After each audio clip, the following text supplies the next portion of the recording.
عظمان إن الكبائر في الغفران كالنمل يا رب بهم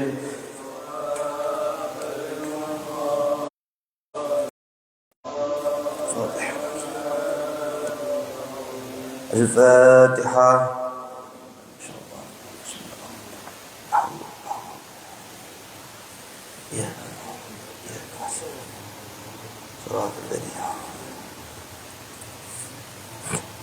الحمد لله رب العالمين والعاقبة للمتقين ولا عدوان إلا على الظالمين. رب اشرح لي صدري ويسر لي أمري واحلل عقدة من لساني يفقهوا قولي. أما بعد، قال المصنف رحمه الله تعالى ونفعنا به وببركة علومه في الدارين آمين. قال: باب فضل الزهد في الدنيا والحرص على التقلل منها وفضل الفقر. قال الله تعالى: اعلموا أنما الحياة الدنيا لعب ولهو وزينة وتفاخر بينكم وتكاثر في الأموال والأولاد كمثل غيث أعجب الكفار نباته ثم يهيج فتراه مصفرا ثم يكون حطاما وفي الآخرة عذاب شديد ومغفرة من الله ورضوان وما الحياة الدنيا إلا متاع الغرور. وأما الأحاديث فأكثر من أن تحصر فننبه بطرف منها على ما سواه. وبسند متصل عن الإمام محي الدين أبي زكريا يحيى أنه قال عن عمرو بن عوف الأنصاري رضي الله عنه أن الرسول صلى الله عليه وسلم بعث أبا عبيدة بن جراح رضي الله عنه إلى البحرين يأتي بجزيتها، فقدم بمال من البحرين، فسمعت الأنصار بقدوم أبي عبيدة فوافوا صلاة الفجر مع رسول الله صلى الله عليه وسلم. فلما صلى رسول الله صلى الله عليه وسلم انصرف فتعرضوا له، فتبسم رسول الله صلى الله عليه وسلم حين رآهم ثم قال: أظنكم سمعتم أن عبادة قدم بشيء من البحرين. فقالوا: أجل يا رسول الله. وقال: أبشروا وأمنوا ما يسركم، فوالله ما الفقر أخشى عليكم، ولكني أخشى أن تبسط الدنيا عليكم كما بسطت على من كان قبلكم، فتنافسوها كما تنافسوها فتهلكوهم كما أهلكتهم. متفق عليه. Para bapak-bapak, ibu-ibu, khusus guru kita, mudah-mudahan Allah selalu beri keberkahan Sayyidul Walid Kiai Haji Ghazali Musannif. Mudah-mudahan Allah angkat penyakitnya, Allah beri kesembuhan dalam segala penyakitnya, dan Allah beri keberkahan dalam kehidupannya, sehingga kita semua dapat mendapat berkah dari hadirnya beliau di antara kita semuanya. Bapak Ibu yang dimuliakan oleh Allah Subhanahu wa taala, karena udah lama saya lupa tanda saya itu di kitab saya ini babnya bab zuhud. Kalau memang udah dibaca kita ulang aja enggak apa-apa ya. Hari ini kita bahas tentang fadl zuhud di dunia. Bab zuhud di dunia. Kalau kata Imam Nawawi, gampangnya zuhud itu, Imam Nawawi ini, Imam Muhammad Abi Zakaria Yahya An-Nawawi, gampangnya maknain zuhud itu adalah Allah itu selalu ada di ranking pertama, yang paling atas. Makanya kata Imam Nawawi itu, arti zuhud itu meninggalkan sesuatu yang dapat meninggalkan diri kita dari Allah Subhanahu wa taala. Jadi kalau orang bilang zuhud enggak punya mobil, enggak punya rumah, itu betul kalau niatnya Allah ada di atas, Allah ada di yang pertama. Tapi kalau dia bilang saya juga bisa zuhud dengan kekayaan saya, ya betul juga. Kalau kekayaannya itu enggak mengganggu dia, enggak mengganggu kedekatan dia kepada Allah Subhanahu wa taala, maka kita akan dapetin zuhud itu maknanya itu ada dua tadi. Tapi ringkasannya yang disampaikan oleh Imam Nawawi tadi, Allah itu ada di ranking pertama. Kalau kita kekayaan kita enggak mengganggu kedekatan kita kepada Allah, berarti kita udah zuhud juga. Ya, tapi kalau kita miskin, Kalau kita nggak punya apa-apa, terus kita malah nggak sholat, berarti kita bukan berarti zuhud juga. Jadi jangan sampai salah. Oh, zuhud itu nggak punya uang, bukan. Zuhud itu adalah Allah selalu ada, lebih unggul, ada di ranking pertama dalam kehidupan kita. Itu artinya zuhud. Dia mau punya kekayaan, dia nggak punya kekayaan, dia dikasih rezeki, dia nggak punya rezeki, misalnya dia makan sekarang nggak enak, tapi dia selalu menjadikan Allah ada di peringkat pertama. Itu orang itu namanya zuhud. Makanya Imam Nawawi itu masih jadi 3. Dalam penjelasan kitab ini digambarkan Imam Nawawi itu masih ciri orang zuhud itu 3. Yang pertama kata Imam Nawawi, orang itu tidak terlalu gembira dengan kenikmatan yang dia dapati dan tidak terlalu sedih ya dengan sesuatu yang lari dari dirinya. Yang pertama ini. Maksudnya apa? Ketika misalnya hari ini saya makannya, saya dapat sesuatu yang mobil lah taruh. Saya nggak gembira-gembira amat. Ayo udah mobil doang. Nah, ketika saya ditimpa musibah juga gitu. Ketika saya ditimpa musibah, saya nggak sedih-sedih amat. Ini namanya orang yang zuhud, ciri yang pertama. Ketika kita dapat sesuatu, kita nggak senang-senang amat. Ya senang sih, tapi nggak senang-senang amat. Ya, saya bisa beli rumah. Kalau itu kita senangnya harusnya bukan main. Nah, tapi kita nggak senang-senang amat karena kita tahu ranking pertama dalam kehidupan kita tujuannya adalah Allah. Jadi yang kedua ini, saya mau dapat apa, mau dapat mobil, mau dapat apa, ya udah sekedarnya aja senangnya. Boleh nggak senang? Ya boleh. Tapi nggak sampai senangnya senang banget. Nah, ini makna zuhud. Begitu juga kebalikannya. Kita ditimpa musibah, kehilangan sesuatu dalam diri kita. Itu nggak sedih-sedih amat. Toh itu sudah takdirnya Allah, bahasanya kita kayak gitu. Toh itu sudah jalannya kita. Ini kalau kata Imam Nawawi kayak gitu. Ya udahlah. Ya, misalnya sesuatu hilang dari, ya udah, usaha ya tetap. Lapor ke polisi segala macam, nggak balik juga, ya udah. Berarti udah nggak diratapin banget bahasanya. Itu yang pertama. Yang kedua, tidak terpengaruh dengan pujian ataupun cacian. Yang kedua nih. Yang pertama tadi zuhud gampang dilihat dari kita. Zuhud yang pertama saya ulangin, dia tidak senang-senang banget, kalau bahasa kita bahasa saya senang-senang banget ketika dapat sesuatu ya, dan dia tidak sedih banget ketika dia kehilangan sesuatu. Ini yang pertama, zuhud. Yang kedua, dia tidak terpengaruh dengan pujian ataupun cacian. Kalau orang mau puji dia, ya udah biasa aja. Jadi nggak tinggi hati jadi. Oh tuh Abdul misalnya kayak gini. Terus saya jadi tinggi hati, berarti saya belum zuhud.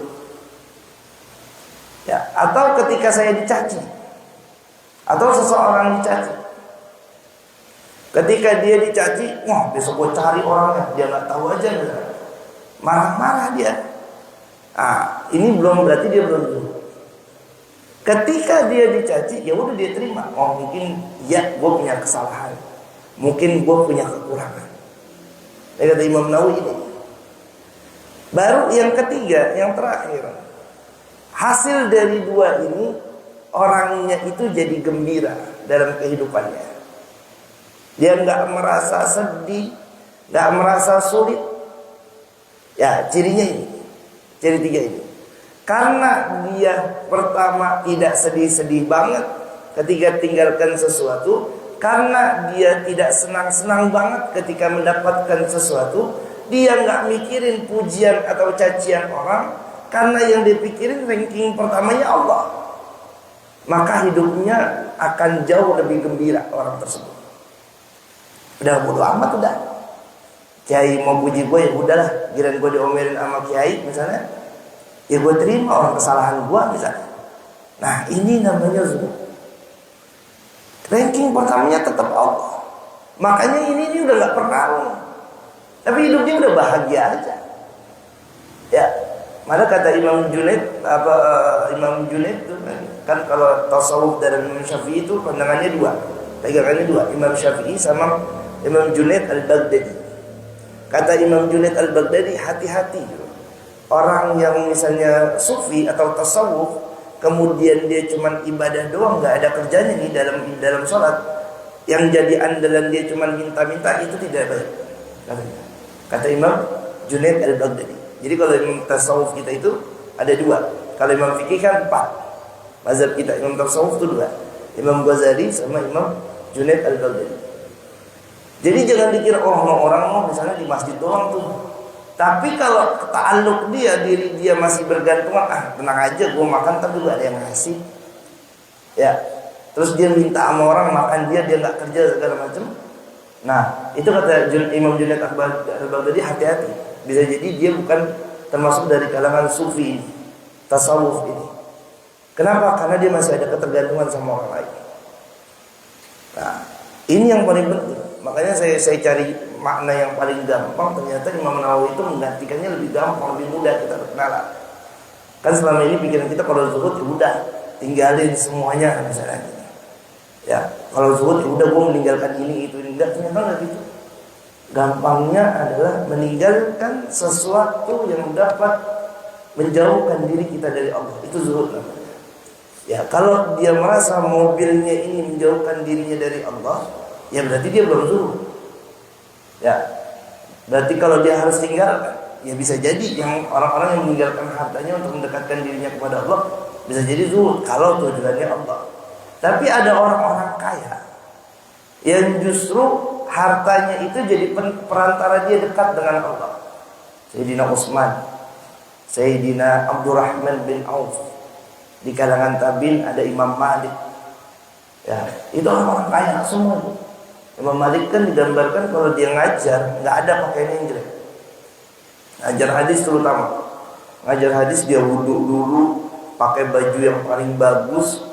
Ya, pokoknya kalau kata orang ditanya, ya Imam, kenapa sih kamu kayak gini?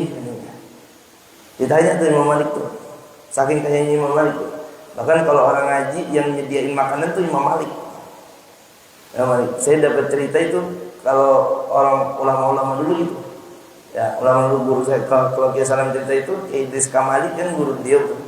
Jadi kalau Kiai Idris Kamali itu mungkin gurunya Kiai Ghazali juga, kalau lagi ngajar katanya dia kan sering baca hadis, ada beberapa muridnya itu yang buatin kopi, buatin makanan, itu Kiai Idris Kamali. Kiai Idris itu saya diceritain sama beliau kayak gitu.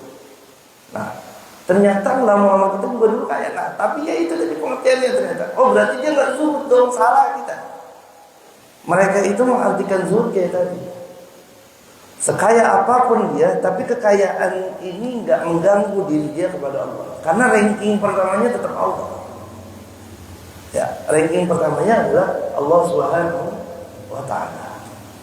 Ya, Allah nggak ada. Waktunya sholat ya sholat ya. Ya ranking pertamanya Allah. Waktunya baca Quran, amal ini dia baca Quran, nggak ninggalin. Ranking pertamanya Allah. Ya, ini tujuan hidupnya dia. Ini namanya zuhud. Ya, kekayaan tetap dia miliki, tapi dia tahu ini kekayaan ini ada di beberapa setelah Allah Subhanahu wa Ta'ala. Itu namanya zuhud yang paling gampang itu. Jadi kalau kita maknanya zuhud, ya udah. Ya gua kaya, emang gua takdir gua jadi orang kaya, tapi kekayaan gua ada di bawah. Setelah yang pertama adalah Allah Subhanahu wa Ta'ala. Itu arti zuhud. Nah, kita akan bahas. Qala Allah Ta'ala i'lamu annama al-hayatud dunya la'ibun wa lahwun wa zinah wa tafakhurun bainakum wa takathurun fil amwali wal awlad kamathali ghaythin a'jaba al-kuffara nabatuhu thumma yahiju fatarahu musfarran thumma yakunu hutama. Allah Subhanahu wa Ta'ala, lawannya zuhud itu hubbud dunya, cinta terhadap dunia, berlebihan terhadap dunia. Ya, jadi prioritas utamanya itu bukan Allah. Ya, ranking pertamanya bukan lagi Allah, tapi ranking pertamanya diganti menjadi dunia. Ini lawannya. Makanya ayat-ayat yang ada dalam kitab ini, dalam kitab Riyadhus Shalihin itu, rata-rata ayatnya itu menggambarkan tentang hubbud dunia. Apa kata Allah? I'lamu annamal hayatud dunya la'ibu wa lahu wa zinah. Kehidupan dunia itu permainan katanya. Kita punya mobil, punya istri, punya anak. Ya pilihan ini, la'ibu wa lahu wa zinah, perhiasan kita, permainan kita, senda gurau kita. Atau wa tafakhurun bainakum wa takatsurun fil amwali wal aulad. Atau buat bangga-banggaan sama orang lain. Loh, lihat dong gue punya mobil. Lihat dong gue punya rumah. Itu doang udah. Padahal kalau kata Rasulullah, harta kita itu gak akan kita bawa kan. Kata Rasulullah itu, nanti orang ketika meninggal dunia yang nganterin 3. Ya, hartanya, keluarganya, sama amalnya. Ya, apal banget kita ini. Ya, orang ketika meninggal dunia yang nganterin 3 nih ke kuburan. Hartanya, keluarganya, sama amal ibadahnya. Yang 2 pergi katanya. Apa yang pergi? Harta sama keluarga. Yang tinggal cuma 1. Dunia gitu, dunianya pergi. Kita punya mobil, gak kita bawa dia di kuburan kita. Kita punya anak, gak kita bawa. Kita punya istri, gak kita bawa. Karena Allah yang bilang, karena bagi Rasulullah gitu, harta gak kita bawa. Bahkan dalam fikih kan kalau kejatuhan sesuatu yang berharga di dalam kuburan, lagi nguburin orang, itu kan boleh digali lagi. Ya, misalnya jam kita jatuh, jam kita berharganya itu menurut pribadinya. Ya, kalau jam saya misalnya kalau bapak-bapak lihat paling cuma 50.000, tapi yang ngasih siapa? Yang ngasih kayak Ghazali misalnya, kan jadi berharga buat saya. Maka saya boleh gali lagi tuh. Bukan harga uangnya nominalnya, tapi harga menurut saya. Ya Allah, itu 50.000 aja lu gali lagi tuh kuburan misalnya. Gak apa-apa. Dari menurut fikih. Harus malah katanya. Kalau berharga menurut dia. Nah itu harta yang kayak gitu yang menurut orang 50.000 misalnya. Harta dunia. Tapi boleh digali lagi tuh kuburan. Buat ngambil hartanya. Ya, gak ada yang disisain. Yang tersisa cuma kain kafan 3 lembar. Itu doang yang tersisa dalam diri kita. Tapi ada satu yang tersisa, amal ibadah kita. Nah dunia tuh kayak gitu. Dunia yang kita punya cuma buat mainan kita, mobil buat mainan kita, motor buat mainan kita. Ya, makanya kalau rankingnya dibalik dia jadi ranking pertama, nanti di akhirat yang nggak dapat apa-apa dia. Kan dalam surat Al-Hud kalau nggak salah dijelaskan. Man kana yuridu hayatad dunya wa zinataha nuwaffi ilaihim a'malahum fiha wa hum fiha la yubqasun. Orang yang tujuan hidupnya itu, ya tujuan hidupnya hanya mencari dunia. Ya, bahkan dalam riwayat ini dikatakan salah satunya, ada satu riwayat bilang sahabat itu ketika baca ayat ini nangis katanya. Takut-takut katanya ibadah dia ini jangan-jangan buat mengharapkan dunia. Ya, ketika baca ayat tadi, man kana yuridu hayatad dunya wa zinataha nuwaffi ilaihim a'malahum fiha wa hum fiha la yubqasun, kata Allah. Ya, takut-takut kata dia yang dia ibadahkan, yang dia niatkan, yang kita itu ranking pertamanya bukan Allah, ranking pertamanya adalah dunia yang dia takut. Jangan-jangan saya sholat ini tujuan saya bukan Allah peringkat pertama, tapi tujuan saya adalah dunia. Ya, jangan-jangan kayak gitu kata para sahabat. Makanya sahabat ketika ayat itu baca ayat itu nangis. Karena artinya barang siapa yang menginginkan dunia, wazinataha dan pernak-perniknya dan hiasan-hiasannya, kata Allah, nuwaffi ilaihim a'malahum fiha. Aku akan berikan, kata Allah. Ya, salat kita misalnya udah salat kita karena dunia, itu Allah ganti. Ya. Allah kasih misalnya salat saya pengen dipuji misalnya, itu Allah ganti. Allah ganti. Orang pasti akan puji kita. Karena balasannya Allah janji ini dalam firman ini. Saya ke masjid pengen dilihat si A misalnya. Saya ke masjid pengen dipuji sama si A misalnya. Itu kita bakal dapetin. Gak usah nunggu lama-lama. Seminggu kita salat, negor dia pasti kita akan ceritain sama orang. Itu janji Allah salat. Nuwaffi ilaihim a'malahum fiha. Makanya para sahabat takut betul baca ayat ini. Kata baca ini, jangan-jangan salat saya pengen dilihat ini, pengen lihat si A, atau gara-gara dunia dan segala macamnya. Itu yang ditakuti. Wa hum fiha la yubqasun, dan orang itu nggak akan pernah merugi, kata Allah. Ini janji Allah. Jadi silakan ibadah karena dunia, silakan aja. Allah akan janji. Tapi ada ayat selanjutnya. Ulaika alladzi laisa lahum fil akhirati illa an-nar, kata Allah. Nanti di akhirat dia nggak dapat apa-apa kecuali neraka, kata Allah. Karena dia udah minta di dunia, dipuji orang. Karena dia minta di dunia, ibadahnya buat dapetin sesuatu. Ya, tujuannya buat mendapatkan sesuatu. Ranking pertamanya bukan lagi Allah. Dia ibadah ranking pertamanya bukan lagi Allah, tapi ranking pertamanya udah kehidupan dunia. Maka dia dapetin. Makanya kita disuruh misahin. Ya, disuruh misahin. Ketika lagi datang ke masjid, ya udah hilangkan niat selain Allah Subhanahu wa taala. Makanya ulama itu ngajarin bagus banget masuk masjid i'tikaf. I'tikaf itu buat ngingetin diri kita sebenarnya. Masuk masjid nih, nawaitu an a'takifa lillahi ta'ala. Saya niat i'tikaf karena Allah. Itu ulama tuh, ulama Syafi'iyah, ulama mazhab kita nih, Imam Syafi'i. Walaupun kita masuk cuma 5 menit di masjid, suruh niat i'tikaf. Masuk pintu masjid niat i'tikaf. Benerin niat kita.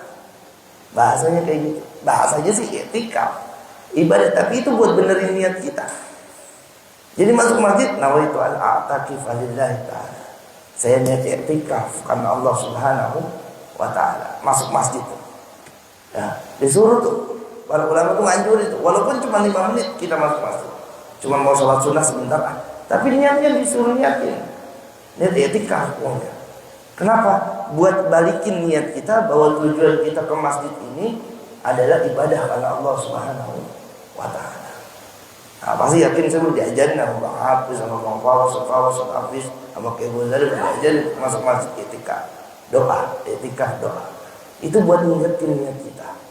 Jangan sampai salah kita ketika masuk masjid niatnya pengen dipuji si A, B, C, A. Itu nggak urusan dunia. Kata Allah tadi kayak gitu. Ulaika alladzina laysa lahum fil akhirati illa an-nar. Yang dia dapetin cuma di dunia. Dan Allah nggak mungkin punya sifat zalim terhadap hambanya. Ya, kalau tujuan ibadahnya pengen kaya, maka Allah kasih kaya itu orang. Ya, itu tujuannya kayak gitu tadi. Kalau tujuan ibadahnya pengen dekatkan diri dia kepada Allah, Allah kasih dia dekatkan dirinya kepada Allah Subhanahu wa taala. Ya, ini yang jadi makanya di gambaran kitab ini selalu nanti lawannya. Ayat Qur'annya membahas tentang lawannya tadi. Wa takaturum fil amwali wal aulad, kata Allah Subhanahu wa taala, kama thali ghaisin a'jaba al-kuffara nabatuhu thumma yahiju fatarahu musfarran thumma yakunu mutara. Kehidupan dunia itu ada masanya, kata Allah. Kata Allah masanya itu, gambarannya itu paling mudah adalah seperti orang yang sedang bertani. Ya, bertani kan 4 bulan misalnya. Ya, itu 4 bulan itu dia cari dunia. Gambarnya dia ladang, tanam bibit, siram segala macam. Kehidupan dunia gitu. Kita kan nyari dulu baru kaya. Ya kan? Nyari dulu segala macam kaya. Itu kehidupan dunia. Nah, di ujungnya itu petani 4 bulan udah harusnya metik, manen. Dalam Al-Qur'an digambarkan a'jabal kufara nabatuhu. Ya, tanamannya itu membuat para petani itu menjadi rasanya, besok gua panen. Tapi tiba-tiba thumma yahiju fatarahu musfarran thumma yakunu hutama. Tiba-tiba datang tuh angin. Datang tuh wabah. Yang tadinya beberapa hari lagi dia panen, tiba-tiba jadi gagal panen. Itu dunia kayak gitu. Allah ibaratnya sama. Kita cari dunia. Di akhir kehidupan kita merasa bahagia banget. Tapi ketika kita meninggal dunia, tahu-tahunya kita gagal panen. Kenapa? Karena yang kita cari dunia. Ini Allah pengen gambarin kayak gitu. Kita cari dunia nih dalam kehidupan kita. Ujung-ujungnya kan kita mati. Pas ketika mati, harusnya kan di akhirat kita panen. Ya. Malah jadinya gagal panen kita. Kenapa? Karena yang tadi kita bilang, kita nggak bisa menjadikan Allah ranking pertama dalam hidup Kita jadikan Allah mungkin di ranking keberapanya. Ya, jauh hubud dunia. Nah, orang cinta dunia tuh kayak gitu. Ya, orang yang cinta dunia tuh kayak gitu. Dia kejar terus dunia.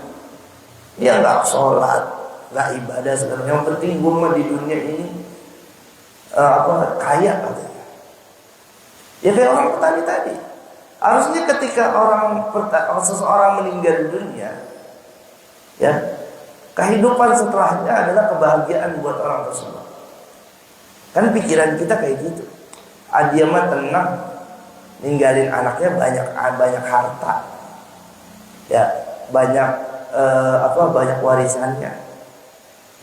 Ya, yang tenang yang masih hidup, tapi ketika dia meninggal dunia, ini kan udah gak dia bawa. Ini udah dia tinggalin semua. Makanya kata Allah tadi, summa yahiju fatara'u musfarran summa yakunu hutama. Anggapan dia bahwa dia itu dengan harta yang dia miliki, dia udah senang nanti di akhirat. Anggapan dia kayak gitu. Udah tinggal panen doang gua. Anak gua udah enak, istri gua udah enak, kalau gua meninggal juga. Tapi ternyata summa yakunu hutama fa yakunu summa yakunu hutama. Kemudian apa? Ternyata di akhiratnya Allah, ini orang yang kerjaannya cuma nyari dunia, gagal panen dia, gak dapat apa-apa dalam kehidupannya. Ini yang ingin Allah gambarkan.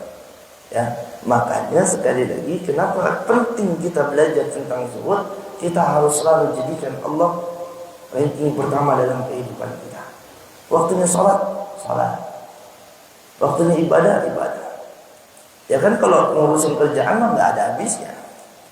Kalau kita bicara kerjaan, ya kerjaan, ya apalagi kalau berkaitan tentang dunia, tentang maisha, tentang kehidupan kita, itu selalu cobaannya antara harta, ya gitu doang dah. Ya, makanya kita rubah sekarang. Kita rubah. Bagaimana harta kita ini bisa mendekatkan diri kita kepada Allah Subhanahu wa Ta'ala. Makanya orang-orang dulu kan ngajarin kita, yang subhat-subhat udah tinggalin katanya. Yang subhat-subhat tinggalin aja udah. Yang nggak jelas tinggalin aja. Karena dia tahu tuh, yang kayak gitu itu nggak bakalan bisa mendekatkan diri dia kepada Allah Subhanahu wa Ta'ala. Harta yang kayak gitu buat tinggalin aja udah, biarin aja. Ya, biarin aja. Karena dia tahu. Nah, inilah gambaran yang Allah gambarkan dalam firman-Nya, ya, mengenai orang-orang yang cinta dunia. Dia anggap kalau dia kaya meninggal dunia, misalnya dia dikuburin di yang mahal pun, ya udah tuh di sono dikuburin, ntar juga gue masuk surga, kayak nggak bisa. Kalau kerjaan dia cuma mencari dunia, kalau dia anggap dia bakal panen nanti ketika dia meninggal dunia, nggak akan panen dia, nggak akan pernah panen dia. Ya, beda sama orang-orang yang tujuannya kan Allah. Ya udah, dunia seadanya aja. Dunia cuma nganterin dia doang. Tapi tetap tujuan gua pertama ya Allah. Ranking pertama gua ya Allah. Ya. Jadi kekayaan dia enggak ganggu dia sholat. Kekayaan dia enggak ganggu dia ibadah. Kekayaan dia justru membawa dia untuk lebih dekat kepada Allah Subhanahu wa Ta'ala. Ya, dulu kita bahas tentang syukur kan. Orang yang syukur itu justru orang yang semakin giat ibadahnya. Karena makna syukur itu adalah i'tirafu bin ni'mah wal qiyam bil hikmah. Baru Allah tambahin nikmat syukur kita. Nikmat syukur kita dengan nikmat-nikmat yang lainnya. Ya, tapi kuncinya ibadah juga ternyata. Para ulama bilang kuncinya ibadah juga. Jadi semakin kaya harusnya orang semakin rajin ibadah. Karena ibadah yang dianterinnya itu melalui harta-harta yang dia cari. Ya, jadi jangan dibalik. Makanya dia bilang zuhud itu harus nggak punya apa-apa, enggak. Saya lebih berpendapat mazhabnya Imam Syafi'i. Jadi makanya nanti kita bahas hadis ini. Wa fil akhirati adzabun syadid. Makanya kata Allah, nanti di akhirat dia akan mendapatkan satu siksaan yang amat sangat pedih. Wa an Amr bin Auf al-Ansari radhiyallahu anhu, ini ada kisah menarik. Kata Rasul sallallahu alaihi wasallam, Rasul sallallahu alaihi wasallam bersabda, "Anna Rasulullah sallallahu alaihi wasallam ba'atha Abu Ubadah bin Jarrah." Rasul itu mengutus Abu Ubadah. bin Jarrah radhiyallahu anhu ila Bahrain, ke kota namanya Bahrain, bukan Bahrain yang sekarang. Ini Bahrain ini dekat negeri Syam. Ya, ada di negeri Syam. Namanya kota Bahrain. Sekarang kan ada Bahrain juga, tapi jauh dari Bahrain sekarang. Ya'ti bi jizyatiha, datang dengan perbekalannya. Faqadima bimalin min Bahrain. Abu Ubadah ini datang dengan harta dari Bahrain. Bahrain ini terkenal perdagangannya, kaya dan segala macamnya. Jadi ketika Rasul sudah memutus, balik lagi dah ke kota Madinah. Fasami'atil Ansar. Nah, orang-orang Ansar kota Madinah dengar, wah Abu Ubadah datang nih katanya. Biqudumi Abi Ubadah. Abu Ubadah datang dari kota Bahrain, bawa barang banyak nih katanya. Fawaqahu salat al-fajr. Nah, itu berdekatan dengan salat fajar, salat subuh. Ma'a Rasulullah sallallahu alaihi wasallam. Falamma shalla Rasul sallallahu alaihi wasallam insarafa. Sahabat habis salat langsung bangun. Tahu Abu Ubadah datang. Ya. Kemudian fata'arradu lahu. Nah, kemudian itu Abu Ubadah langsung dihadap. Jadi Abu Ubadah datang, ya biasalah sawan dulu ke Rasulullah. Ya, habis itu salat subuh, bangun, tahu ada Abu Ubadah langsung dikerubutin, dikelilingi. Ya. Fatabassama Rasul sallallahu alaihi wasallam hina ra'ahu. Dan ketika Rasul balik habis salat subuh, ya Abu Ubadah dikerubutin, Rasul senyum aja udah. Senyum melihat kelakuan para sahabat. Lama, wah, ada orang kaya datang nih bagi-bagi duit kali kalau bahasa kita kayak gitu tuh. Ya datang, biasanya dia kalau datang nih bagi duit nih dari mana-mana, bagi duit nih, dikumpul nih para sahabat. Faqalu azunnukum sami'tum anna min al-Bahrain. Kata Rasulullah, aku mengira bahwa akan ada yang datang dari Bahrain. Ya, lagi bercanda Rasul. Faqalu ajal ya Rasulullah. Benar wahai Rasulullah. Jadi Abu Ubadah datang dirikin sahabat tadi. Faqala abshiru wa aminu ma yasurrukum, katanya. Kata Rasul sallallahu alaihi wasallam, ya udah, gembiralah kalian. Ya, terusnya, dan berharaplah kalian apa yang menjadi kesenangan kalian. Jadi ada Abu Ubadah dihadang gitu, Rasulullah, ya udahlah, lu terserah lu dah, lu senang-senang dah tuh sama Abu Ubadah kalau bahasa Rasul gitu. Ya. Fa wallahi mal faqra ahsya alaikum, kata Rasulullah, aku enggak takut kalian itu jadi miskin, sahabatku. Yang aku takutin bukan kalian miskin kalau bahasa kita kayak gitu. Walakin akhsha an tubsata dunya alaikum kama busitat ala man kana qablakum. Aku takut kalian justru dibentangkan dunia. Jadi kalian itu dibutakan dengan dunia, dibentangkan dunia, dikasih dunia, kata Rasulullah. Itu yang aku takut. Aku enggak takut kalian miskin, katanya. Kalau miskin pasti kalian minta sama Allah. Kita kan gitu kan, kalau gini lagi sulit aja datang ke Allah kan. Wah, rajin ibadah kita sama Allah Subhanahu wa taala. Ya, kita kayak gitu. Nah, ternyata sahabat juga Rasul bilang kayak gitu. Aku enggak takut kalian miskin. Tapi yang aku takut adalah Allah membentangkan dunia kepada kalian. Membuka tentang pernak-pernik dunia kepada kalian. Fatanafasuha kama tanafasuha. Nanti kalian akan berlomba-lomba tuh cari dunia tuh. Ya, sehingga lupa ibadah, lupa deketin diri sama Allah itu. Nanti kita dapetin hadis di atas bahwa di akhir kehidupan, di akhir masa mendekati dengan hari kiamat itu, justru orang itu berlomba-lomba dengan hartanya, main bagus-bagusan sesuatu, bahasanya kayak gitu. Ya, lu punya motor bagus banget tuh, gue juga jadi pengen dah kayak gitu bahasanya. Dulu nanti akhir hayat kayak gitu. Karena Allah buka tuh yang kayak gitu. Sekarang kan bagus-bagus. Ya, kita lihat tuh mobil dulu sampai sekarang kan makin bagus, makin sini makin bagus. Ya kayak gitu dunia. Rumah yang tadinya biasa aja kita lihat. Sekarang coba lihat rumah. Ya, bagus-bagus modelnya segala macam. Itu dunia tuh. Nah, ini yang Rasul bilang, aku takutkan nanti dibuka kemudian kalian berlomba-lomba. Aku pengen rumah kayak gitu Udah dia cari dunia. Cari dunia. Akhirnya dia bisa tuh bangun rumah kayak gitu. Tapi dia lupa sama Allah Subhanahu wa taala. Nah, ini kayak gini juga para sahabat. Yang aku takutkan bukan kalian miskin, enggak, aku enggak takut kalian miskin. Tapi yang aku takutkan justru dibukanya dunia. Terusnya, fatahliku kama ahlaktum. Nah, karena dibuka tentang dunia tersebut, ya, tentang hubbud dunia tersebut, maka kalian jadi hancur, katanya.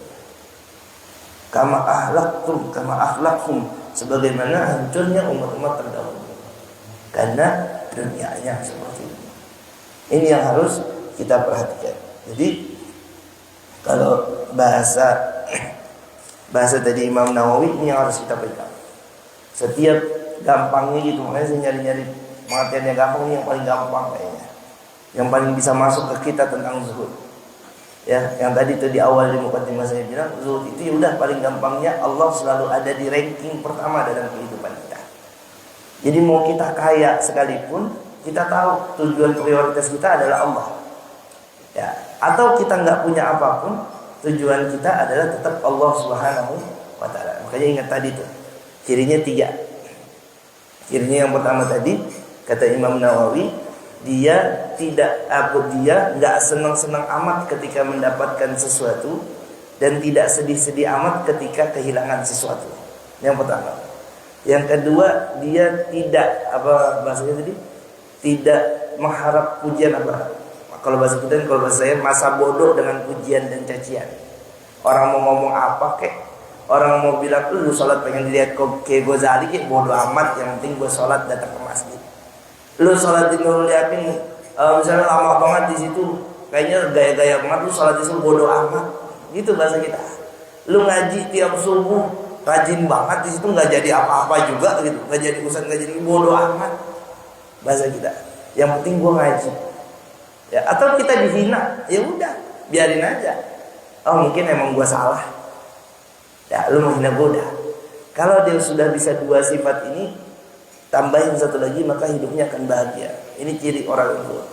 Jadi ketika dapat hari ini makannya mau ayam, makannya mau cuman tempe doang, ya, atau garam bahasa kita doang, atau hari ini kita makannya cuma sekali kek, ya biarin aja udah. Emang takdirnya Allah sudah kayak gitu. Hidupnya selalu bahagia orang yang zuhud itu, karena tujuannya adalah Allah Subhanahu wa taala. Jadi memaknai zuhud sekali lagi bukan berarti kita meninggalkan semuanya, enggak. Tapi patokannya yang ini. Saya lebih suka makna yang ini. Kalau di makna yang lain banyak, memang benar meninggalkan dunia seisinya, misalnya kayak gitu. Ada yang kayak gitu. Karena itu mengganggu ibadah, dia silahkan aja makna itu. Tapi saya lebih suka ini, lebih suka karena kita berpegangan tadi saya bilang mazhabnya Imam Ghazali sama Imam Junaidi al-Baghdadi dalam tasawuf. Beliau bilang itu, kalau orang merasa dia ahli tasawuf kemudian cuman ibadah doang di masjid, tapi dalam hatinya mengharapkan rezeki dari orang lain, dia belum ahli tasawuf namanya. Ya, ada orang udah gue bilang sholat aja di masjid, ntar juga gue makan mah gampang. Si A bawain gue makanan paling, belum zuhud ya tuh. Ya, mendingan dia ibadah tetap ibadah, bekerja tetap bekerja. Ya, tapi dia tahu prioritas dia adalah Allah Subhanahu wa taala. Ranking pertama dalam kehidupan dia adalah Allah Subhanahu wa taala. Ini yang jadi ranking pertama. Jadi mau dunia dia punya banyak sekalipun, tetap waktunya sholat ya sholat. Ya, karena dia tahu ranking pertama dia Allah. Itu yang kita tanamkan. Itu baru makna zuhud yang saya ambil. Makanya kita jangan ngira ulama-ulama dulu gak kaya. Imam Maliki kaya, Imam rata-rata kaya semua. Ada Imam Syaibani, muridnya Imam Abu Hanifah, itu kayaknya bukan main juga. Ya, yang ketika Imam Syafi'i datang, Imam Syaibani kan lagi ngitung uang di atas meja, Ya kalau kita ratusan juta atau miliar itu udah. Datang Imam Syafi'i, kata Imam Syafi'i, saya nggak jadi ngaji sama Imam Syaibani gitu. Tapi Imam Syaibani itu kasyaf ternyata. Ya, saking kedekatannya sama Allah dia kasyaf. Pas dia mau balik, cuman assalamualaikum, mau ngapain, mau namu, udah selesai namu, saya mau pulang. Pas mau pulang dipanggil lagi, kenapa kamu pulang? Kamu ngelihat saya ngitung duit, kayak bukannya tujuan kamu pengen belajar sama saya, ditanya gitu kan Imam Syaibani. Karena di mejanya lagi ngitung duit Imam Syaibani. Terus kata Imam Syafi'i, iya tadinya iya, tapi saya ngelihat kamu nggak zuhud katanya. Nggak zuhud gimana maksudnya? Kamu masih ngitung duit. Imam Syafi'i waktu itu masih umur belum 20-an ke atas. Makanya memaknai zuhud masih harus meninggalkan dunia. Maknanya kamu nggak zuhud, kamu lagi ngitung duit, kasih kamu duit kamu. Nah, terus kata Imam Syaibani, dia ketawa.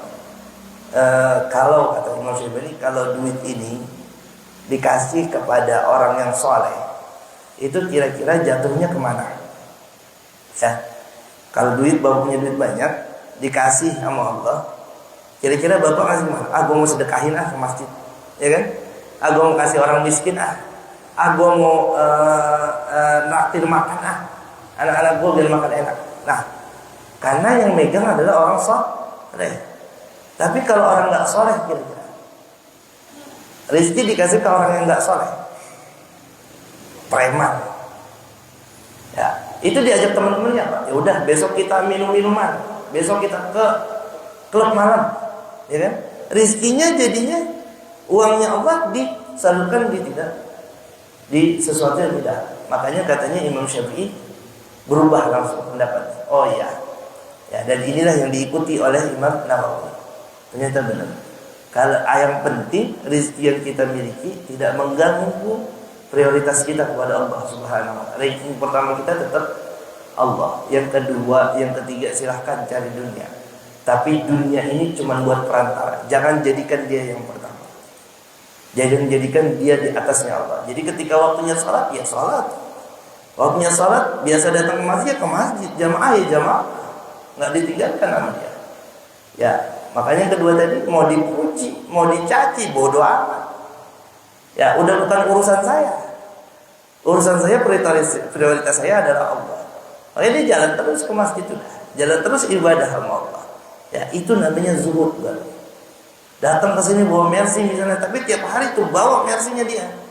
Ya, nggak takut, bodoh amat lu mau mencaci gue pengen manfaatin kendaraan yang Allah berikan, katanya. Kalau naik mobil gaya-gayaan biarin aja, katanya. Mau dia caci mau biarin aja. Itu baru namanya zuhud. Tapi kalau dia merasa bahwa dia nggak punya duit, ya, kemudian dia rajin ibadah, kemudian pengen dikasih sama orang yang lain, itu belum zuhud namanya. Masih ada harapan sama orang lain kan? Nanti gue makan dari orang ini, makan dari itu, belum dinamakan bahwa dia zuhud, karena masih berharap. Ya, prioritas dia bukan Allah Subhanahu wa taala. Saya kira cukuplah. Udah lama juga, 45 menit. Ada yang mau tanya kan? Baik. Silakan. Waalaikumsalam warahmatullahi wabarakatuh. Ibadahnya bagus, sholat waktu, tapi dia ngobrol kayak itu dengan segala cara. 3 hal, halal, haram, antar. Dia mesti menjadi pemimpin aja melalui cara yang tidak bagus. Itu bagaimana? Terus ada lagi satu lagi. Ada seorang ulama, misalkan ya, ini misalkan dia mencari kekayaannya dengan ilmunya, itu boleh. Ya. Nah, di kitab apa itu yang mencari kekayaan gitu dengan ilmunya, ada yang membolehkan. Ya memang kalau mazhab Hanafi termasuk yang membolehkan. Aduh, saya lupa kitabnya. Saya pernah ditanya, saya cari dulu bukan kitabnya. Saya pernah tanya, gimana orang tuh yang misalnya, ini yang parah lagi, dia jual Al-Quran misalnya, Qori kayak gitu kan ya. Itu ada yang membolehkan. Ada yang membolehkan. Tapi asal niatnya bukan tadi, bukan menjual ayat Allah, tapi dia kalau bahasa kita makanya bisyarah. Bisyarah itu artinya memberikan kegembiraan. Nah, itu menghargai ilmu yang diberikan. Termasuk Kiai Hamid itu membolehkan, apa-apa ambil aja. Orang ngasih itu buat transport lu, kalau bahasa dia gitu. Ambil, orang ngasih ambil, kata dia. Ngapain nggak diambil, kata dia. Kalau Kiai Hamid kan bercandaan gitu ya. Nah, itu buat menghargai ilmu. Tapi memang ada orang ulama yang keras. Ulama-ulama yang keras ada. Memang terbagi 2 pendapat. Ada yang ulama ini termasuk Kiai Hamid, ambil aja. Nah, tapi memang kita harus tahu, kadang-kadang kondisinya tuh harus tahu. Misalnya kalau lagi ada sesuatu takziah misalnya. Ini takziah nih diajarkan. Kalau takziah, nah kita tahu dia ninggalin anak yatim. Nah si A nih misalnya takziah ninggalin anak yatim.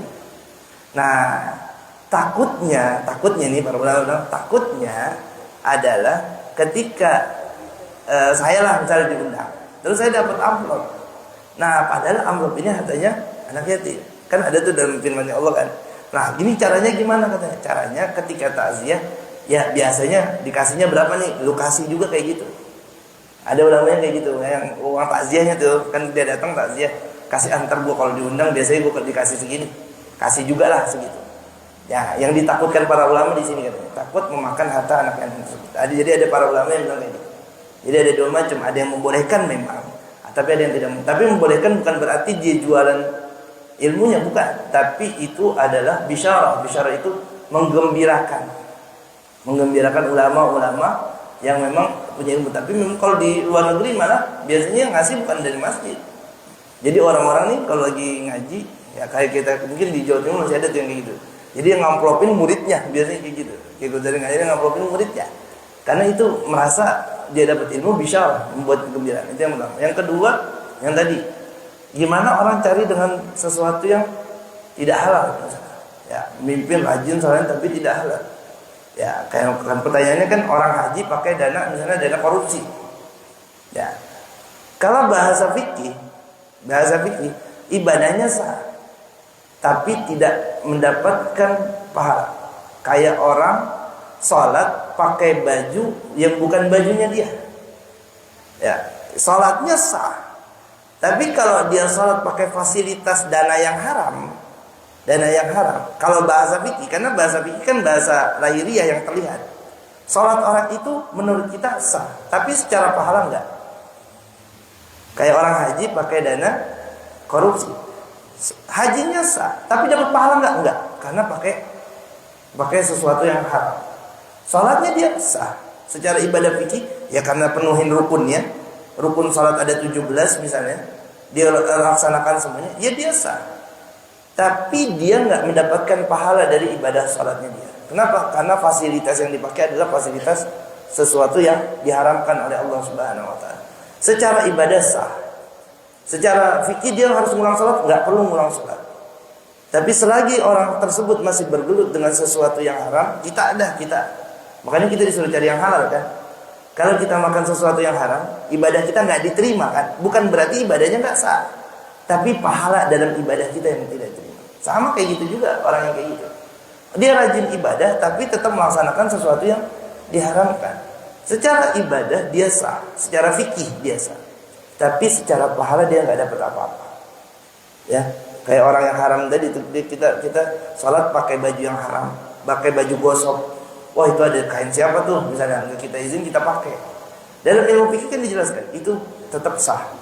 Tapi dia nggak dapat pahala dari ibadahnya karena memakai pakaian yang diharamkan. Apalagi harta yang tadi tuh. Pemimpin tadi dia secara kalau dia ibadah dia dihitung sah. Ya, tapi pahala dia dapat nggak dapat. Itu dijamin para ulama kayak gitu katanya. Ya, karena memakai fasilitas yang haram. Makanya dari awal kita disuruh ibadah usahakan pakai sesuatu, jangan sesuatu yang subhat dalam diri kita. Ya, baju ini kita tahu belinya dari mana, kalau bisa tuh sarung dari mana tuh. Kalau ulama tasawuf saking hati-hatinya kayak gitu. Ya, Imam Ghazali saking hati-hatinya gitu. Ya, sesuatu yang benar-benar kita bawa ini dalam keadaan halal. Secara sah fikih sah ibadahnya.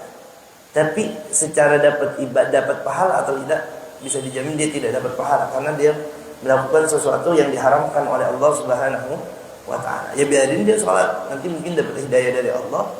Perlu ngulang nggak sholatnya? Kalau dari ilmu fikih nggak perlu ngulang.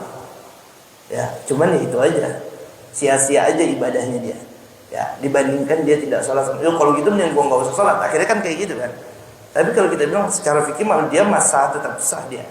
Walaupun dia kejar secara cara misalnya buat jadi pemimpin, ya secara fikih mah dia sah aja sholat dia. Tapi belum tentu pahala yang dia dapatkan dalam ibadah dia. Karena dia memakai fasilitas yang haram dalam ibadah dia. Ya, itu aja kita aja kalau baca kitab Imam Ghazali itu misalnya di kitab Ihya dah. Kalau sholat itu usahakan jangan pakai pakaian yang kita masih ragu subhat, bukan dalam kategori najis, dalam kategori pakaian itu benar halal atau enggak gitu. Emang benar kita cari pakai uang kita atau enggak. Jangan-jangan kita boleh ngambil sama orang atau boleh ngasih dapat proyek misalnya, dapat proyek kita gua kasih tuh baju gua baju yang ini, nah gitu, buat gara-gara golin proyek, nah itu bahaya juga. Yang kayak gitu nggak usah dipakai buat ibadah, buat yang lain aja gitu. Makanya itu Imam Ghazali sampai saking segitunya, saking hati-hatinya dalam ibadahnya. Cukup ya, Bapak ya? Kalau dibilang sah, sah. Waalaikumsalam warahmatullahi wabarakatuh.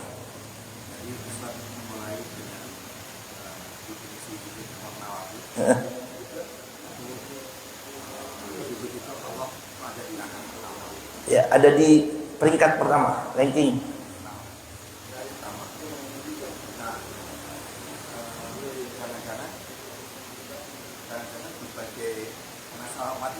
Keterbelakangan di bidang ekonomi, pengetahuan dan sulitnya kita bersatu. Jangan-jangan juga kita gagal menanamkan bahwa Allah itu ada di peringkat pertama, ranking pertama. Bisa jadi.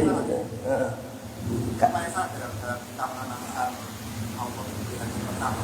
Sebenarnya memang nggak ada yang salah, makanya tadi hadisnya kan ketika sudah dibukakan dunia, mata orang itu jadi apa ya? Jadi enak ngelihat dunia. Ya kayak mau kalau dulu kan orang-orang dulu kan rumahnya kita tahu, banyakan kebun segala macem. Orang tuh nggak ada yang kebun gue bisa ngambil gitu doang tuh, bayangan dia. Tapi coba kalau lihat di sekarang. Lalu ketika temennya punya rumah bagus, ya jadi tujuannya berubah. Ya gue juga pengen punya rumah bagus gue sholatnya misalnya bukan tujuannya karena Allah, kadang-kadang kayak gitu. Makanya tadi ada yang ibadahkan bukan karena Allah, Allah batas di dunia. Nah sama persatuan umat juga gitu. Yang ngomong persatuan umat ya karena banyak pemikiran dan banyak tujuan dan segala macamnya. Misalnya kenapa sih orang umat Islam itu nggak bantuin Iran aja? Ya memang tujuannya politik segala macam, dia menyelamatkan misalnya negaranya segala macam. Nah itu yang terjadi sama kita. Ya memang janji Allah kan ketika misalnya waktu umat di kota Madinah itu maju, ya memang kan tujuan pertamanya masih ada Rasulullah dan tujuan pertamanya Allah. Ya Sayyidina Utsman dan segala macamnya. Makanya ketika diminta berperang kan dulu kita pernah ceritain ya. Ketika diminta berperang, misalnya, ayo silakan kita nyumbang berperang. Rasulullah nggak punya kekayaan apa-apa, tapi para sahabat bilang, Sayyidina Umar saya sedekahkan setengah harta saya buat perang. Mereka udah nggak mikir apa-apa. Ini namanya kan zuhud juga deh. Oh tetap kaya tapi ketika diminta perang setengah hartanya buat berperang. Sampai orang yang nggak punya sekalipun dia bilang saya cuma punya segini kurma ya Rasulullah. Ya udah bagi 2 kurma untuk berperang. Karena dia tahu tujuan pertamanya. Kalau sekarang tujuan pertamanya udah beda. Benar kata Bapak tadi. Ya tujuan pertamanya ya untuk mencari dunia tadi. Ya untuk karena ya emang janji Allah gitu. Ya janji Rasulullah gitu setiap meningkatnya setiap tahun. Dan kita nggak usah heran. Makanya bahasanya teknologi pembangunan dari tahun ke tahun kok semakin maju ya mau begitu. Ya itu gambaran dunia kayak gitu. Ya kan salah satu yang digambarkan Rasulullah ciri-ciri hari kiamat kan, ciri-ciri hari kiamat itu bangunan tinggi-tinggi kan. Ya sekarang kan udah kayak gitu. Ya itu kayak gitu. Itu gambaran kelihatan banget dunia. Dunia tuh. Oh, ada mobil bagus. Gue pengen punya mobil kayak gitu misalnya. Nah, udah tujuannya udah dunia. Karena memang semakin akhir semakin dunia. Ya nanti baru datang Imam Mahdi lagi. Nah Imam Mahdi lagi baru mengajarkan ketauhidan ulang lagi. Akhirnya umat Islam bersatu lagi dalam janji Imam Mahdi tadi. Ya tapi itu masih jauh lah nanti jaraknya. Tapi memang begitu. Ini yang bahaya yang Rasulullah yang takutkan tuh kayak gitu. Ketika semua orang sudah berebut dunia, bukan berebut dunia, sudah kecenderungan dia terhadap dunia, ya jauh dari Allah yang udah beda. Tujuannya udah beda. Ya makanya semakin kesini kita semakin lihat sendiri kan. Ya kadang di rumah gang kecil aja rumahnya bagus-bagus kok. Ya itu bagus banget. Kadang-kadang emang kayak gitu gambarannya udah. Nanti semakin tahun semakin berkembang lagi. Ya kan? Bisa dikelola lagi. Itu gambaran kita yang kecil, apalagi masalah negara, dunia dan segala macamnya. Itu jauh lebih besar lagi kan. Semakin tinggi seseorang, semakin gambarannya semakin dia melihat dunia yang lebih besar lagi. Makanya kata Rasulullah, kalau orang dikasih 1 bukit emas, pasti dia minta 2 bukit emas. Rasulullah bilang gitu, ya kan? Yang bisa dapat 2 bukit emas, dia bisa ngelihat 2 bukit emas ya di atas kita. Seorang pemimpin, pemerintah itu bisa ngelihat 2 bukit emas ya. Kekayaan dia tuh udah dipandang. Pasti dia pengen nambah lagi. Kalau kita, ya batasan kita cuma pengen punya mobil, pengen punya rumah itu aja. Tapi kalau orang pejabat ya udah jauh lagi gambarannya. Ya kita aja pengen nambah terus kan, bahasanya kayak gitu. Sama apalagi yang di atas kita, makanya ya jarang bersatunya. Ya, makanya kita ya tadi lagi balik lagi aja. Ya kita berusaha membenarkan diri kita. Ya kalau kita nggak mau dicaci, nggak mau dihina, ya kita jangan mencaci dan jangan menghina. Kan sekarang orang gampang banget tuh, karena medsos tuh gampang banget. Dia mah begini banget ya, itu kesebar sama orang. Itu jangan gitu. Nah makanya dulu saya pernah bilang itu jadi saksi kita nanti tuh. Ya jangan dikira tulisan di tangan kan bukan omongan, tangan kita juga bisa jadi saksi. Ya udah biarin aja. Makanya pegangan kita, kata Imam Nawawi yang tadi aja udah. Ya dapat sesuatu nggak usah senang banget, senang boleh. Tapi jangan sampai senang banget. Ketika hilang sesuatu dari diri kita, jangan sedih-sedih amat. Ya sedih ya boleh lah, orang kehilangan sesuatu. Sedih ya boleh. Nah ketika kita nggak mengharapkan pujian dan juga masa bodoh amat dengan cacian, itu kunci kehidupan kita. Yang terakhir adalah udah bahagiakan kehidupan kita. Ya terima apa adanya, apa yang Allah berikan. Udah, itu jadi kunci kehidupan, kunci mudah dalam kehidupan kita. Ya kalau sering dengerin Gus Bahat, dia selalu bilang ini, udah nggak usah mikirin apa yang bukan jadi milik kita, karena itu bakalan sakit ya kan. Kita gitu kan kadang-kadang, gue pengen kayak dia dah, pengen kayak dia, itu harapan yang buat kita kadang-kadang jadi sakit sendirinya. Ya gue pengen kayak dia. Kalau makanya dalam kitab diajarkan, Rasul bilang itu kalau melihat kenikmatan, lihatnya itu ke bawah, jangan lihat ke atas. Nanti kita dapetin di hadis dalam kitab ini ada. Kalau melihat kenikmatan, lihatnya ke bawah. Tapi kalau lihat ibadah, baru lihat ke atas. Jangan dibalik. Kalau kita melihat nikmat, jangan lihat ke atas. Kalau melihat ke atas, kita bawaannya pengen terus. Tapi kalau melihat nikmat, lihatnya ke bawah. Ya, kalau kita misalnya gimana? Hari ini saya makannya ayam. Oh, itu anak ada yang yang tukang di jalan itu kayaknya makan ayam aja gak bisa, dia masih minta-minta gitu. 1.000 2.000 aja diambil sama dia. Itu namanya ngelihatnya ke bawah. Akhirnya kita timbul rasa syukur. Tapi kalau kita ngelihatnya ke atas, kita nggak akan pernah bersyukur, merasanya kurang terus. Ya, lihatnya ke bawah. Oh masih ada orang yang nggak makan. Oh masih ada orang yang begini. Tapi kalau ngelihat ibadah harus ke atas. Oh si A rajin banget ibadahnya. Ya, berarti gua harus kayak dia. Jangan dibalik.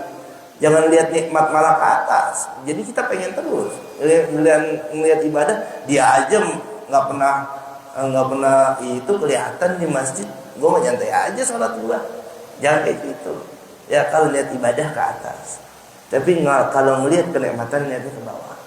Rizki niat rizki niatnya ke bawah. Lihat rizki niatnya ke bawah. Oh masih ada orang, oh dia punya mobil.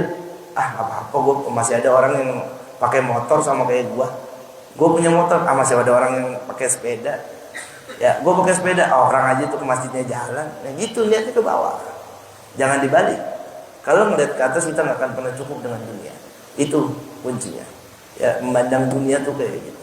Ya, rezeki kita adanya di bawah. Cukup Ya, udah mau suruk ini.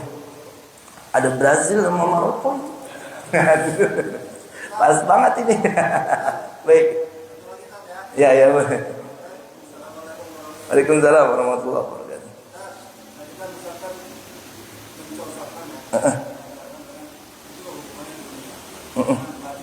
Ya.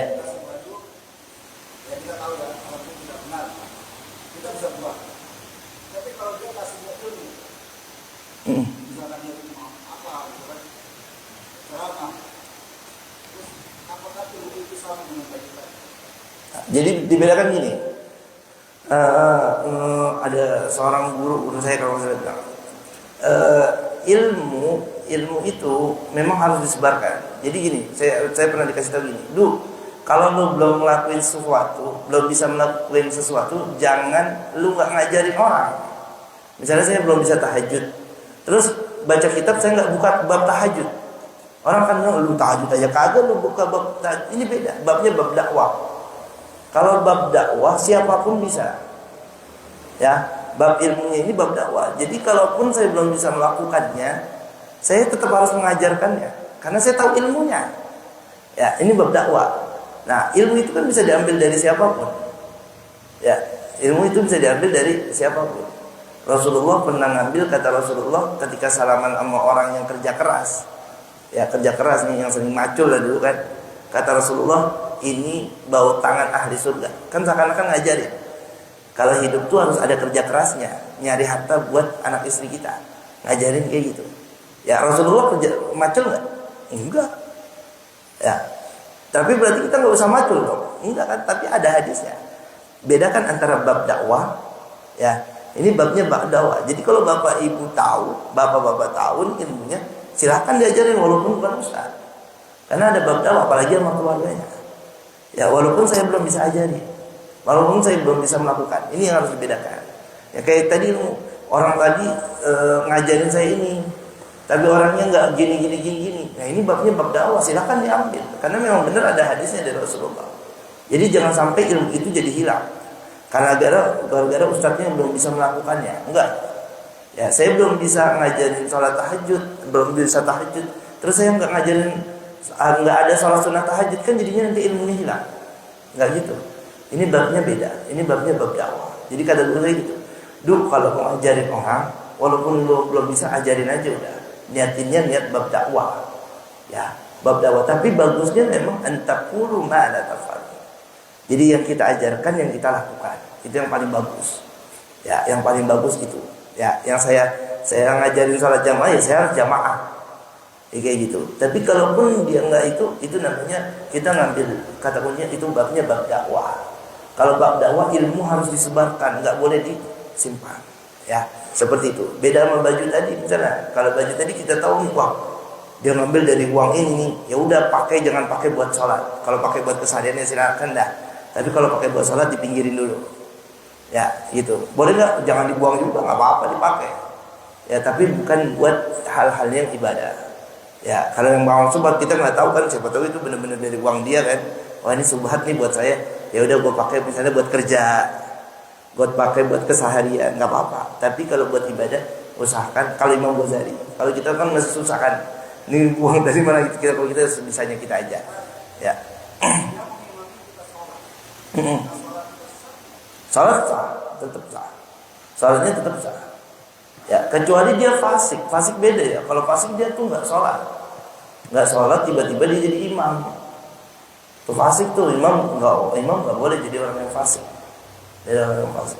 Secara hukum fikih dia kayak tadi tuh kan, orang yang korupsi dia tetap sholat. Sah, secara hukum fikih dia sah. Ya, pahalanya cuma yang nggak dapat. Haji kan kita pasti masalahin tuh. Kalau di musim haji pasti sering masalahin. Ada orang haji, ya uangnya dari mana? Kayak misalnya dia main apa gitu, artis gitu ya. Mohon maaf ya, yang nggak buka kerudung tapi selalu pakai kerudung. Terus balik lagi nggak buka kerudung lagi. Ya secara haji mah dia udah haji, pantas dipanggil haji karena udah kesana. Tapi soal urusan pahala, kalau dapat dari sesuatu yang haram ya enggak. Seperti itu. Nggak dihitung bahwa dia sudah melakukan haji. Karena secara fikih kan itu secara lahiriah, secara pandangan mata sah. Secara pandangan mata dia tetap sah. Nggak bisa kita katakan salat lu nggak sah. Enggak, ntar dia jadi nggak sholat. Salah siapa kalau dia nggak sholat? Ya kan, bahaya kalau gitu. Dia jadi nggak sholat, ya. Padahal sholat adalah kewajiban buat seorang muslim. Seperti itu, ya. Sholatnya tetap sah. Kalau ditanya ke teman kita, itu orang korupsi, pejabat gini-gini, sholatnya sah sholat dia. Ya. Tapi kalau urusan pahala kayaknya nggak dah gitu. Kenapa? Karena masih pas. Baik, makmumnya tetap sah. Kalau makmum kan ketidaktahuan dia, kecuali emang bapak tahu keburukannya yang buruk banget misalnya. Yang nggak kayaknya nggak pas kalau dia jadi imam, ya udah bapak mau farokah atau sholat sendiri, tungguin di belakang. Ya kalau orang-orang yang nggak tahu kan, saya datang nggak tahu si A, husnuzan saya imamnya baik, bagus, ya segala macam udah bacaannya bagus, udah gue imaman sama dia. Nah kalau yang tahu memang tahu keburukannya, silahkan udah nggak apa-apa. Tapi kalau nggak tahu kayak kita, ya udah. Ya nggak perlu kita harus tahu imam itu begini enggak. Cukup yang terlihat dalam kategori fikihnya. Dia tahu rukun, dia tahu bacaan Quran yang bagus, fikihnya bagus, sudah selesai. Dari kita nih, nggak usah cari-cari keburukan imam ini gimana sih gini, enggak. Semua orang pasti punya keburukan. Kita sebagai imam udah nikmatin aja imam, udah.